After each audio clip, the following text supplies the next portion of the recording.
जातीय शिक्षानीति 2022 नहीं बालेश्वर कुंतला कुमारी साबत महिला विद्यालय रे दिनिकिया जातीय कर्मशाला अनुष्ठित हो जाइछि। नुआ शिक्षानीति को नहीं छात्र छात्री मध्य थिवा संदेह दूर करबा थिला एही कर्मशालार मुख्य उद्देश्य। एही कार्यक्रम रे मुख्य अतिथि भाव जोग दैथिले बालेश्वर फकीरमोहन विश्वविद्यालय कुलपति। कर्मशाला रे जातीय शिक्षानीति और नाक भूमिका नहीं आलोचना करा जाइछि। अंततः ओडिशा रे समस्ते जातीय शिक्षा नीति को नहीं कि बहुत संदेह रे अछंती।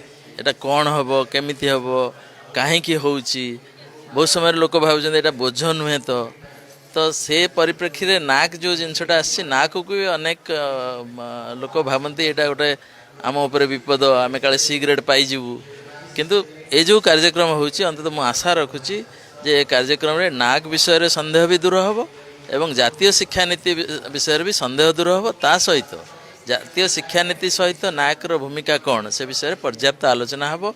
एटा निश्चय सफल हो। ए एक्यूएससी रो गोटे मेजर रोल हैला to conduct seminars to prepare for NAC accreditation that is coming, NAC assessment and accreditation. In that context हमको थर्ड साइकिल आमे जाउछु NAC accreditation पई बहुत जल्दी हमरो से असेसमेंट और accreditation पई आसीबार अछि।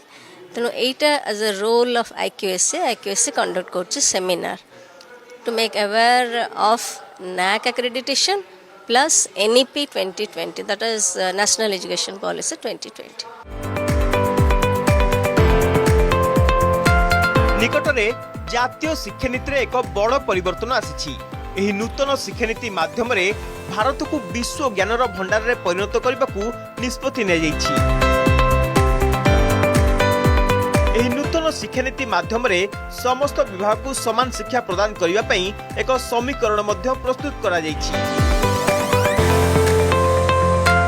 भारतर नूतन जातीय शिक्षानीतिर मूल उद्देश्य होउछि देशर शिक्षा को विश्व स्तर को आनिबा, जहा द्वारा भारत एक महान जातीय ज्ञान शक्ति होई परिबो। तेणु केंद्र सरकार पुरातन शिक्षानीति अनेक संशोधन करिसेंती, जहा द्वारा देशर शिक्षा स्तर उन्नति हेबो एवं समस्त छात्र छात्री सर्वोत्तम शिक्षा पाई परिबे।